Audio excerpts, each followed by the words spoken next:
nagpasalubong siya ng mga friends niya.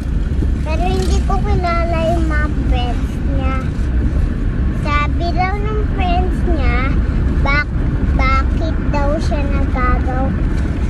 Sabi ni Noah, nagagawa daw siya ng art. Tapos sabi ng mga friends niya, anong art? Tapos sabi ni Noah ay boat daw. Kasi daw, malaki daw boat. Tapos daw, magpapadala kasi si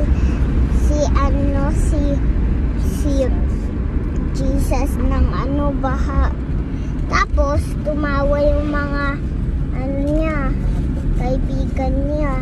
Umalis na sila. Tapos, yung mga animals nasa, diba po, tapos na po yung art ni Noah. Tapos po, napapasok na yung lahat na tao.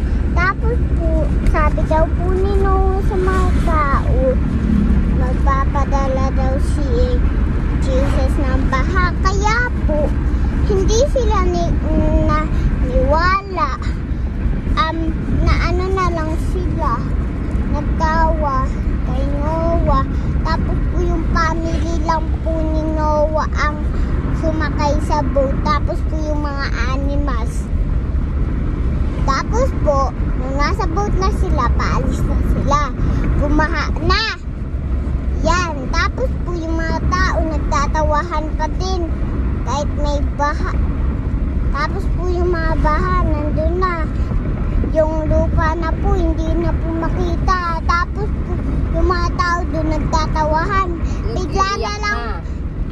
Bigla na lang po sila nalunod. Nag-iiyak na sila at nasabi na, Noah, pasakayin mo kami. Ay, hindi na niya ma-open yung boat. Yung Nisara na ni Jesus. Tapos po, yung mga tao nalunod na. Tapos po, nung hindi na po bumaha. Hindi po nalaman ni Noah na hindi na bumaha. Kaya po nagpalipad po siya ng uwak. Hindi na po bumalik yung uwak kasi po may kinain siyang mga mata. Tapos po yung dove, bumalik po. Nagkumuha lang po siya ng dahon na parang may dala siyang, yung sanga. Oo.